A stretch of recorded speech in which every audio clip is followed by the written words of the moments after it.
Hello and welcome to episode 11 of Inside Norse. My name is Paul Pawa and today we're going to talk about everything ESG, environment, social and governance. ESG's developed over the last 10 years to becoming quite key to organizations, and it's really developed at the old, what used to be CSR, developed from that. And now today it's all about not just doing the right things, but doing the things that really matter to organizations. I'm really pleased today to welcome two people from Norse to us today. Roger Smith, who's our SHEQ Director, and some people know already, but Justin Galliford, our Chief Executive Officer. So I'm really pleased to have them with us today. So look, Justin, let me start off with you. Let's start the discussion. You talk about ESG a lot. Can you explain in your own words what it means to you? And I know it means something personal to you as well. It's a big thing to you. And why you think that's important in businesses today. Thanks, Paul. Yeah, a pleasure to be here as always. ESG is really important. I think it's important to the group, given our ownership. Given we're wholly owned by Norfolk County Council, and our customer base is predominantly public sector. And of course, they are all organisations which ultimately seek to deliver for local communities. Yeah. So doing work in support of local communities has always been at the heart of what Norse Group does in whichever kind of iteration of its history we look at.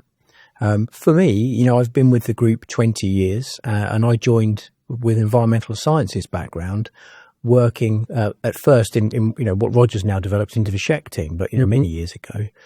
So I always had quite a strong environmental focus.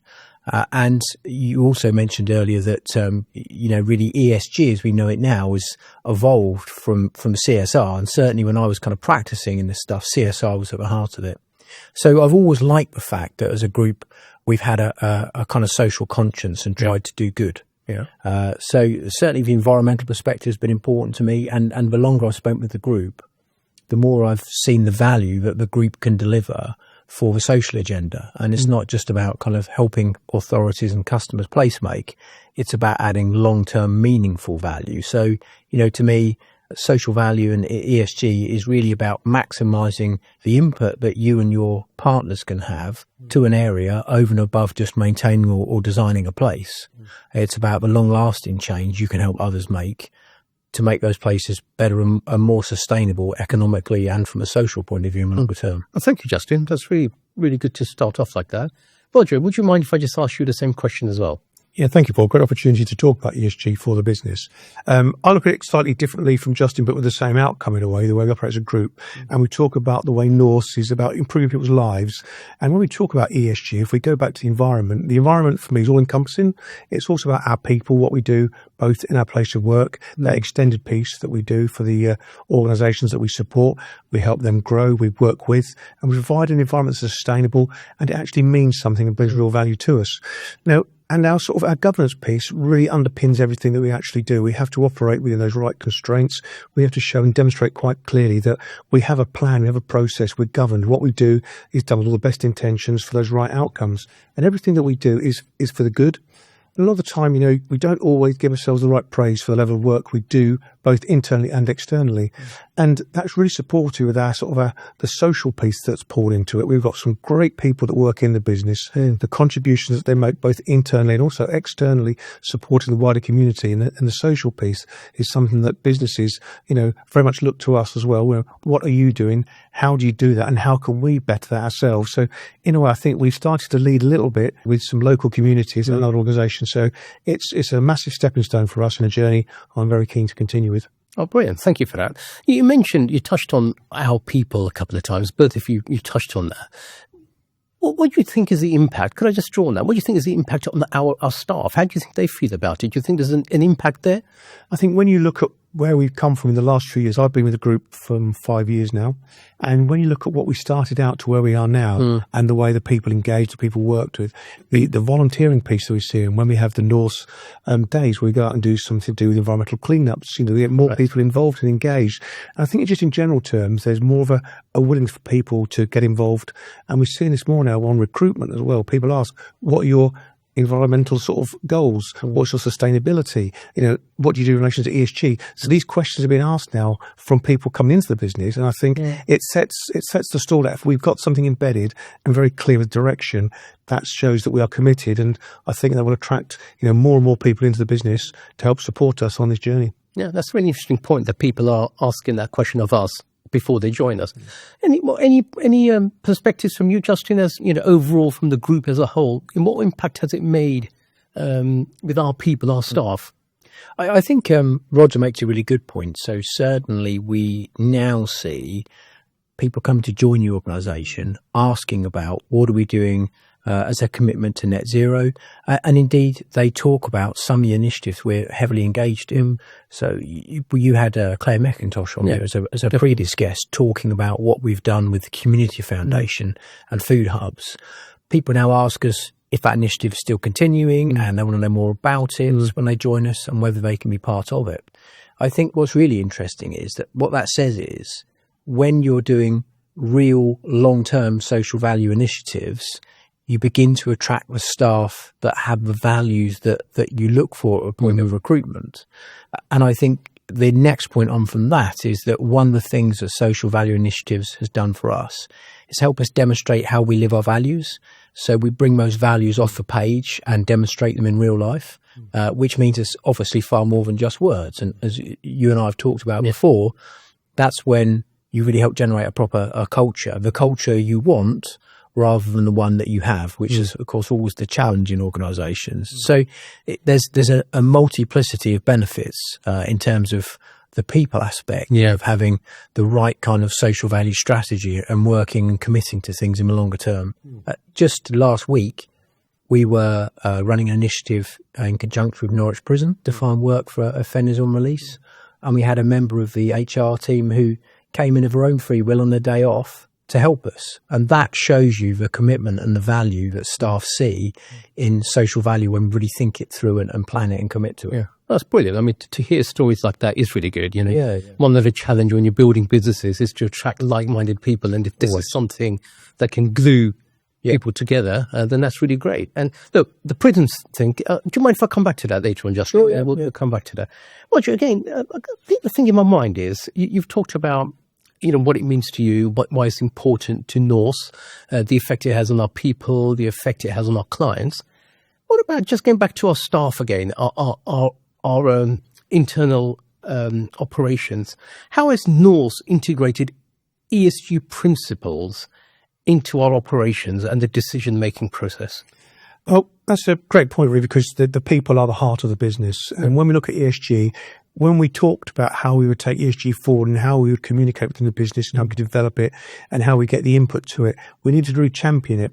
So part of my original idea was we set up an ESG committee, which was a senior management team backed group of people would make the decisions, but invite people in with ideas, support to the ESG piece to understand what they thought of what they actually needed and how we could take that forward, but have a top-level decision-making process.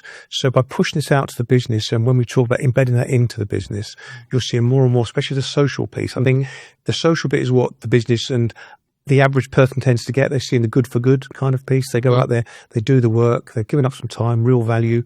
It's the stuff that, Norse is committed to, across the joint ventures that we've got running. And some of the things you hear about happening, well, actually, we weren't aware of that. It's about, we need to bring it all back in-house. So if you're doing this sort of thing, let's bring it back and let's talk about it. Let's understand why we do it.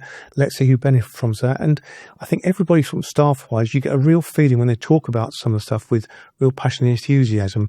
And by having that committee and having people talking about it and working with that sustainability team, we're pushing out now to the wider people and involving the right people to get the right result. And I think that's very key, is to bring people in, not just say, it's about you would do this is how we do it. Of course. What would you like to see? How do you think we can embed ESG into the business? And what does it actually mean to you as well? So you ask the question to them as well, to give that understanding. If they're unsure, try and explain at a very, very sort of basic level and use examples to say, well, that's ESG. What you did at the weekend, giving up your time volunteering, that's social value. Oh, I was just giving up some time. Well, no, you weren't. You've done that on behalf of the business. You've supported, you've worn the brand, and you've really sort of shown that strong commitment. So I do think it's got to be a 360 process to get everybody engaged. But it takes time to communicate and get that real knowledge and understanding. So it will be a journey, but we'll keep working on it. And in the next few years, I'd like to see more people, it becomes just part of the DNA of the business. Yeah. Just before I move on to the next question about some of the challenges you found in implementing this, you mentioned a really good word in there. You mentioned the word passionate. You're clearly very passionate about this. I mean, we know that. Do you think, as you're putting it into operations, do you think it's becoming part of the decision-making process? I think there's a greater understanding from the exercise we did a while ago to look at where we thought we were placed as a business and just understanding what an individual view is versus a group view. And you can see individually we have a perception of where we think we're going to place. But as a group, you have to be very honest and hard on yourself to say, actually, this is where we are. We've still got quite a bit of work to do.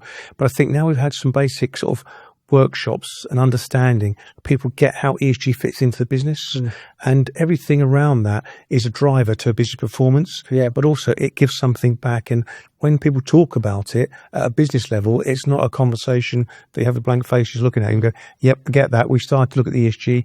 We're taking that forward. Our clients are asking us now at ESG where we actually stand with it and what we're doing. So you're seeing a more embedded approach from that. And the business now is more engaging with it because it's being asked of them. And it's only once that information comes back in and people start asking, you really, right, okay, a bit of digging here. So I think the understanding is a lot better than it was. But as I say, it's always one of these journeys that you can't do something overnight. It has to be a slow burn process and get people fully on board with the right level of understanding to make it actually work for business. Yeah, I think that's the key thing, isn't it? Taking people with you along the journey. I think that's a critical thing, isn't it?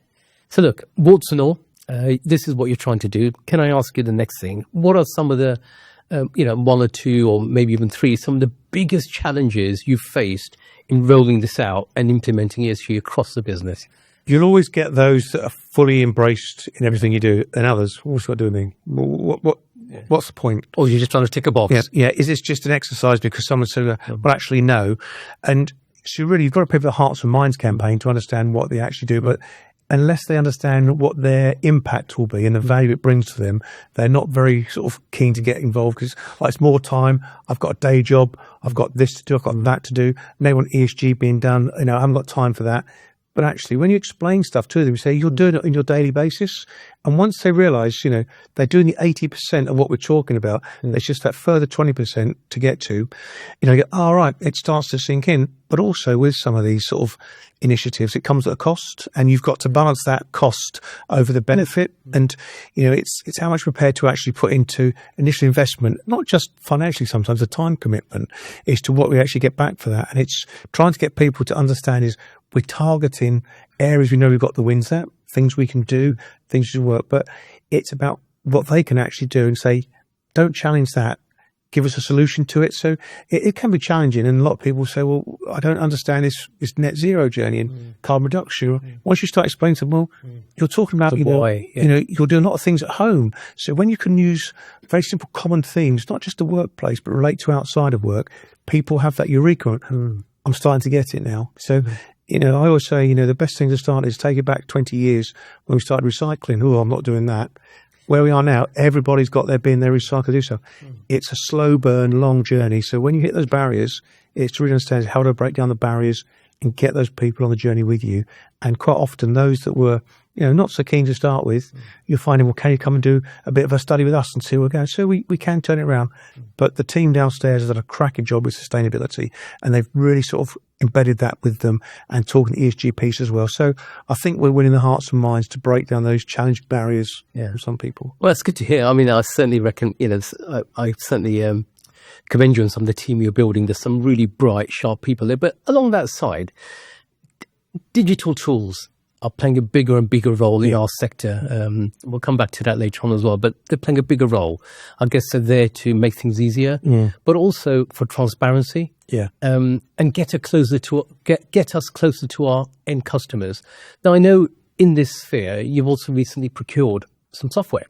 Would you mind just talking about that and what that's trying to do and what you hope to achieve from that? So we're trying to use the software to get valuable data out to what we're actually trying to achieve. So when we talk about, and we talk about things like the TOMs, the themes, the outcomes and measures, and what's called in there, but also anything we actually do, we put into this calculator that we have, and it throws out some various scores. We put data in, and it gives us something that's measurable, because people often say, well, how are you going to measure your impact? How do you know what you're actually doing? And also by using the machine that we've got and the software, we can calculate some of the impact against that. As an example, if you take a charity organisation, we talk about maybe 60 personnel hours are given up by the business free of charge. A piece of space is given up. We put all that information in. What would that cost you if you had to go and procure that?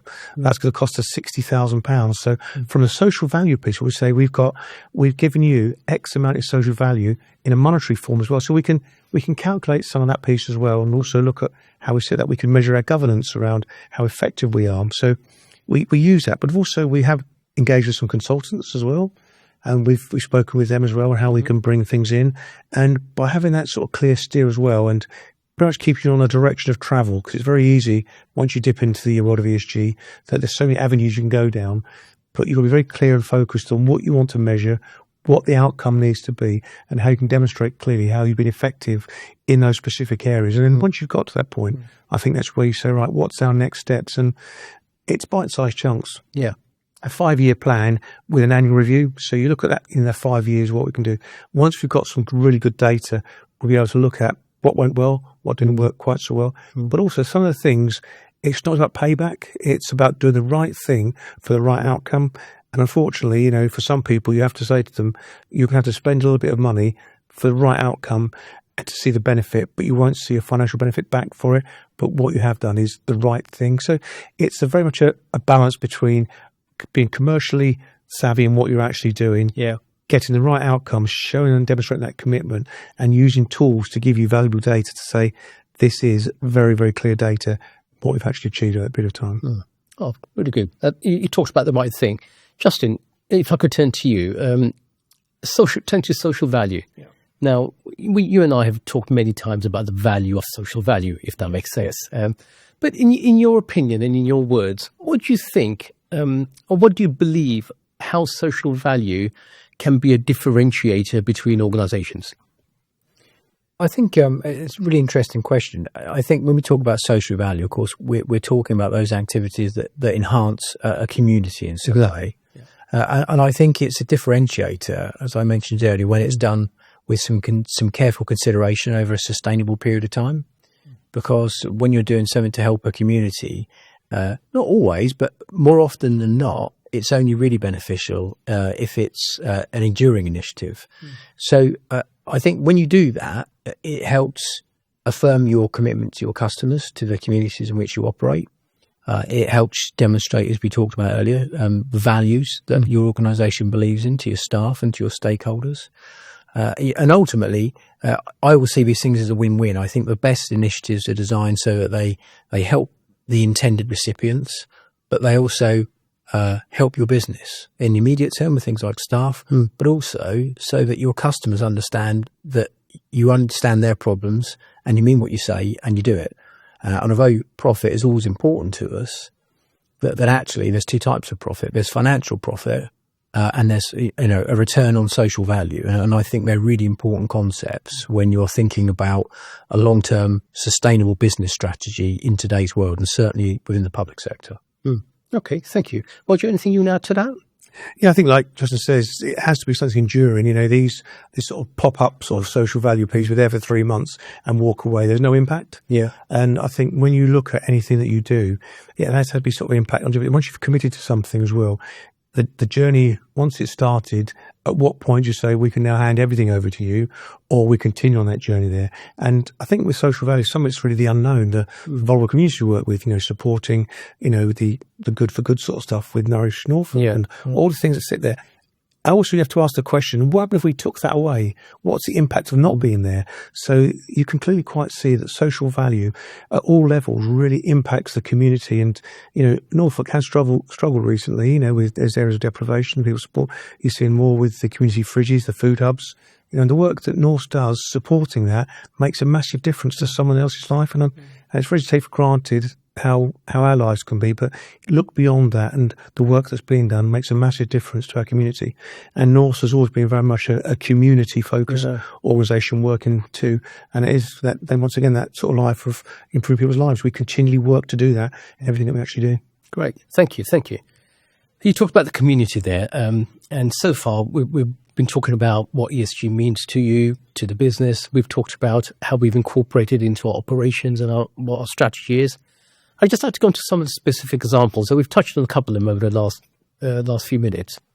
But particularly, Justin, I know you've championed these, but would you mind just touching on in turn a little bit about the Norfolk Community Foundation, a little bit about the Future Horizons project? You mentioned that with the prisons, the new initiative that we're doing with the Sports Foundation with Norfolk City Football Club. Would you mind just touching on each one of those in order, if that's okay? Yeah, sure. I think anyone that's hopefully listened to your full series, Paul, will have heard Claire McIntosh, Chief Exec for Norfolk Community Foundation, talk about nourishing Norfolk. But in essence, the foundation approached us just after COVID and asked us if we could help with their food hub initiative, which at the time was operating at a scale across Norfolk, and they needed some help with warehousing. So he said, "Do we have some space?" We committed to helping them and really enable one of our wholly owned businesses that does disabled adaptions and adaptive technologies to help people live in their homes longer, took up the mantle predominantly and began to not only help with some of the warehousing, but actually run the logistics for the foundation. So effectively on backloads, when they're out doing their normal business, they would be out around Norfolk delivering food, dried goods predominantly, out to the hubs. And that allowed the hub managers to focus on creating relationships with local farmers for fresh produce. And it just seemed to work so well. Yeah. And unfortunately, the need was so high that initiative grew and grew. And now there's 23 food hubs across Norfolk, which is great that support is there, but, in so many ways, so sad that it is needed. But, nonetheless, it's a relationship with the foundation which has been going for 5 or 6 years. And it's just a really good example of all the things we've talked about. To Roger's point about understanding the value in financial terms of what you might invest. We did the calculations for the foundation because they need to know for end of year audit the financial equivalent of the help we put in. And the point I was making when I talk to people is we calculated that number. To a degree, the numbers are relevant. The real point is if we had just given them that lump of cash, we still couldn't have helped them achieve the outcome we have by working together and collaborating using the resource and capabilities we have and the capability they have to really kind of address some problems. So that really was so successful. What it spawned was the concept for our social value strategy that says, of course, we can help financially with some of these initiatives, but our real power is leveraging the resources and capabilities and scale of a group to help collaborate and really catalyse change with things. So the foundation's been kind of integral to our strategy. Yeah. I think just on that, the foundation, what I really like about it are 2 points I'd like to make, if you don't mind. The first one is that its food hub is setting up food hubs is really before people get to a food bank. Yeah, it's a before that point of crisis. Before you get to crisis. I think that's a really key thing that we're always trying to do and we're trying to do in local government. I think the other thing is, going around Norwich and Norfolk, I meet people. Occasionally I've met a couple of food hub managers. Yeah.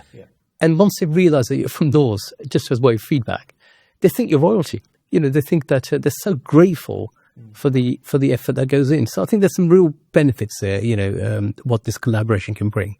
And I think, I'm talking on behalf of the staff really, but the Enable team have been incredible. They have done a fantastic job. But I also know from chatting to them, they really enjoy it. It adds another dimension to the work they do, which is great work anyway. So it's that point about giving people something extra at work that social value can deliver. Yeah. And those lessons really, well, number one, it led us to a conversation with the Community Foundation to think about the Good for Good initiative. Yeah. So we helped support the foundation as we set that up, which was the same ethos really. If we have this concept that says your skills and resources, aside from just money, can help people, can we create an organisation that helps meet and match that with other third sector organisations? So Good for Good members are matched against third sector organisations that need help in a specific way outside of just cash, because many businesses might be too small and not have the capability to constantly make donations. But to the point earlier, it's all the other things that long-term social value initiatives give to a business, which you miss if you just make financial contribution. Yeah. I'm not criticising that, because some organisations do that. It's great. We still rely on Absolutely, it. yes. But it's helping people get to that next level and do something which is scalable for them. Yeah. So that led us to think about what else we could do. Now, the work of the prisons has been really, really interesting. Yeah. The world of prisons is another world. Yes. Until you begin to get into it, there are so many challenges and complexities you just don't understand. And we were approached, as a large business, to see if we would chair something called an employment advisory board. Yeah. And that was an initiative which James Timpson had been asked to establish by the last Conservative government to help reduce reoffending, because, the stats on reoffending were really high, and they're still fairly high. But at the point of concept, I think 5 years ago now, reoffending was probably 50% of people released from prison. That's just not a system, is it? It's not. Something is not right. Yeah. If you're being released from prison and you're reoffending, there's clearly a breakdown in rehabilitative capacity somehow.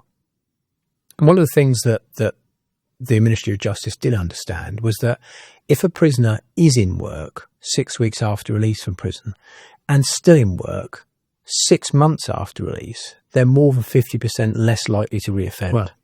So the concept of the employment advisory boards was to work with the local prison, which is HMP Norwich, but we also work with HMP Wayland, and establish relationships between them and local businesses to create pathways for employment as prisoners are coming up for release. And it's been a really interesting journey. We've learnt a fair bit about the prison system, but it is its own world. And some of the challenges and complexities are sizable. But cutting through all of that, what we've done is created an initiative called Future Horizons, which effectively is a bit of a gentle brand to help the prison market what it has, which is actually, a base of really committed people that want a second chance. So the other thing prisoners do a lot of is education and training. Yeah. So it's a myth to think that someone goes to prison and just sits in a prison cell. There are opportunities for them to improve their literacy and also learn a lot of practical skills, particularly around construction skills, and then be able to go out into society and contribute something to the workplace.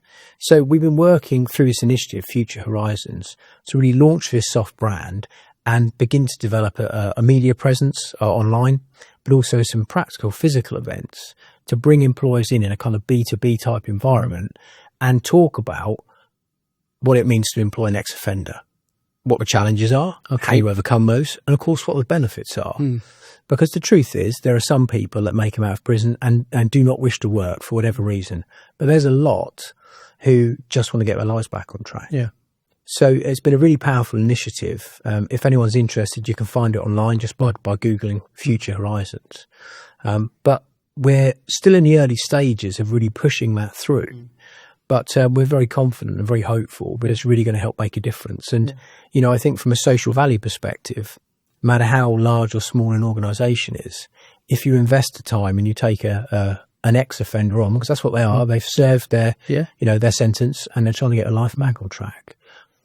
What we know from the ex-offenders we've employed is that actually they're really dedicated, they're really hardworking, and they're really committed because you've given them a second chance. And, if you spend time in prison reflecting on where you might have gone wrong in life, one of your biggest fears is that you're not going to get another chance. And how do you reconnect with your family? What are you going to do? How are you going to contribute to society? So it's a really, really interesting initiative.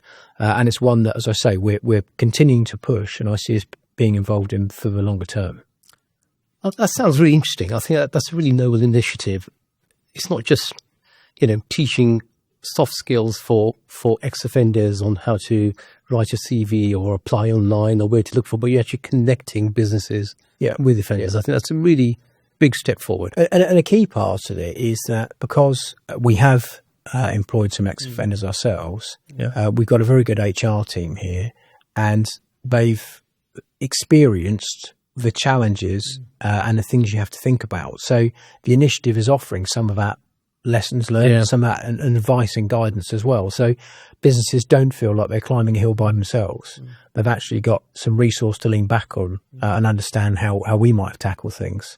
And of course, tap into other resources because actually there's lots of people that have tried this, but the resources and support are quite disjointed. So we've tried to bring it together as a kind of signposting element of the Future Horizons initiative. Thank you. Look, thank you for spending a bit of time in explaining the three really important initiatives. Well, the final point, Sports Foundation. Oh, of course. Sorry, I mentioned that. Sorry, I can't count. So we really got involved with them initially through Run Norwich, but actually I'd met the chief exec a few times at various events, and we chatted and just realised that our organisations were really aligned in terms of their commitment and desire for social value. And the Community Sports Foundation it's a model of excellence, really. This year they won an award across all of the football clubs for the Sports Foundation and what it does and how it does it. And the more you learn about the Sports Foundation, the more you realise the excellent work it does and the number of lives it touches. So we actually began to work with them by supporting them through Run Norwich. And that's really what we call a partnering approach. Yeah. So we've helped provide lots of initial services to get things going. A kind of critical friend is how they call it. And we've also supported financially getting the event on because it's such a great event. It's local for us, but it's also about getting, 8,000 people a year up and active. Many of them, it's the first time I run an event. So it's about promoting well-being and healthy living. And if you think about the work we do in schools with catering and nutrition, there's a great tie-in. There's a connect, So again, living the value, showing that we understand what it means. Equally, one of the other things we've done with the Sports Foundation, and in fact before Run Norwich, was Active Canaries, which was their initiative to go into schools using the power of football and the players to talk about healthy eating and help children understand nutrition and how to prepare healthy meals. Well, there's a direct tie in there with the work we do in schools, again, through schools catering. So it's about bringing those values together. And I think if you stand back and look at all three of those initiatives, what I thought about at a point in time was, could we one day have our own foundation? But the more I looked about, and I just thought, why would we do that? We've got people who have been doing this in the Norfolk Community Foundation and the Community Sports Foundation and doing it really, really well. So again, it's back to the point that says our power is our scale and our size and our resources, and helping join those together and catalyse things is where we can deliver best value rather than just trying to set something up ourselves or just trying to donate loads of money. So it's been a really interesting journey, and it's one that's still evolving. But I think with the prison in there as well, those kind of three areas, it gives us a very broad but cohesive social value strategy. Yeah, I think so. I think the power of collaboration is what you're saying. Yeah. Coming together and creating something bigger and better. Definitely. Roger, I'd like to turn to you. You've led this thing about the Armed Forces Covenant in our business. Would you mind just talking a little bit about that, what it means to you and what it does as social value for the business? Yeah, well, the Armed Forces Covenant is really the employer recognition scheme for employing service veterans and supporting the extended families and also sort of reservists as well. And it's really quite passionate. Being a veteran of 22 years myself, having completed my army service, I've always wanted to, what can I do thereafter, whether it's through the British Legion or other bits, and support that. Yeah. And when joining Norse had, in its infancy, signed the covenant to say, yes, we are part of it. But I thought we need to really extend on that and look at, how we can actually be a premier lead in the Armed Forces Covenant for local business in the Norfolk area. So we moved on for our bronze award, attained silver, and then we thought, well, actually, we do a lot. We've got veterans in the business. We support the wider community. So actually, as a veteran, what more could I do with that piece? And so last year we applied for the gold and were successful in achieving that. A lot of work around, ensuring that those persons we have as reservists or members of the service community are supported. And it just shows that commitment that once you've finished service, you don't leave the military with all those skills you've learned and you're starting at day one. Whatever point you leave at, you're bringing with you valuable skills. You've some of the most basic things of discipline, timekeeping, training, adapting yourself to things, flexible to change, and all the things that modern business really needs nowadays. So we've joined up with a number of opportunities with the employment agencies. So we've got the Veterans Guaranteed Interview Scheme. So if you meet the criteria as a veteran, you will get an interview. So it's just making sure that we make ourselves available to those people. And when we did the survey, we wanted to really understand what our staff were, what their service was. So we tried to incorporate a number of things to show to people that you didn't have to leave the army as a senior officer or a warrant officer to get a managerial or director role. We looked at it. There are some people that left as warrant officers are doing roles in other tasks. They didn't want to go into a high-level management role. People that left as a junior rank have gone into senior roles in business. So there's no one shoe fits all. What it's about is giving opportunity, taking those people and looking at the skills they've got and how those skills are transferable and how we can best use them to support them in their transition, whether it could be the first year out of service, or for some people, 5 years out, trying to really get on the road to employment to say, we're here, we can support, we will help. And with that, we link in through the East Anglian Association with the Covenant piece. We attend a number of events and you speak to other people. So what you do is start with a network of people to understand how they've done things and what they've achieved. And you realise the Norfolk area has got a large community of ex-forces personnel, predominantly RAF, but you're now finding more and more people are coming to the area. So we have got a good tri-service piece here, but it's to say, right, we're here. This is what we can do. This is what we can offer. You've got to be part of it. Apply for the roles. If you're successful, you join the journey. And then we add those onto the veterans sort of list of people we've got. And, we can then engage with the wider community, the Community Sports Foundation, with the Comrades Coffees. We're going to help support the foundation on their journey, with their next level to go to silver and push that forward as well. So it's really about, using every tool you've got, every experience and that knowledge gained over the years to support people and drive that forward and be part of a very important community, which was the ex-forces and the veterans community. Thank you. That's tremendous insights there. Roger, you talked earlier on about how you've embedded this in operations, how the journey, you used the phrase, it's a 5-year plan, it's a bit by bit. You can't, eat an elephant in one go, it's bit by bit, Can I ask you the question, as heading this up, where do you see this going? What's the future hold for ESG and Norse? I think as a business, we've already embraced it, and it's starting to embed itself and become part of the DNA. Yeah. I think the next step for us really is to look at how we are using ESG currently, what we can do potentially to gain more from that, and really to say at the end of it, what do we want to get back from the ESG side of things, and ask ourselves, on that journey and question the bits that we've done, have we done it well? Could you do it better? Is there something we're missing? Yeah. And what are our like-for-like competitors doing in? So I think it's a bigger piece of work, really understanding is that, it's the journey that we need to carry on with and looking at how we can embed further into that. But I think as well, it's knowing when to say, just mark time for a moment, evaluate the ESG we've done so far, the effectiveness of that, and also really how the business is actually working with it. And I think, but as a business, we are going to have it fully embedded over the next 3 to 5 years. We are a large organisation across a large part of the country, and being sort of, nationally spread, to get everything out, get the people out there, and get the message out there, it can't just be done with an email. You've got to have some physical presence. You've got to bring people in. Exactly. And it's making that commitment and that contact as well with people. So I think the human contact, the face-to-face piece is so important. And, we can look back to during periods of COVID when we lost that face-to-face piece there. Engagement was lost. I think ESG and a lot of things we now do is about the people engagement, bringing on the journey with you and saying to you, you are going to champion this for Norse. You ought to be the person in that joint venture who is the ESG point of contact, and once they start picking up, the directors have got a job to do in their areas, or the partnership directors, but also as well, you want people asking the questions of that. And so what would be nice to hear is when you're going, you're the chap that does ESG. So straight away they know who you are, what you're about and what you're actually doing. You're not just the health and safety person. Of course. So they start to pick up and say, that's your bit. Ask a few questions, have a discussion, and it is really important, I think, that if someone asks that, is to make the time to have that 5 or 10 minutes, not go, haven't got time at the moment, drop me an email. No, we've got to be very personable, explain and move that. So over the next sort of 12 months, I'd like to see a bit more, face-to-face engagement with what we do in our ESG journey. Thank you. Same question to you, really, Justin. You talked earlier on about the collaboration and the collaborative effects of some of these initiatives that we've kicked off. And you also touched on about how this has started us on the journey of creating our own values. Yeah.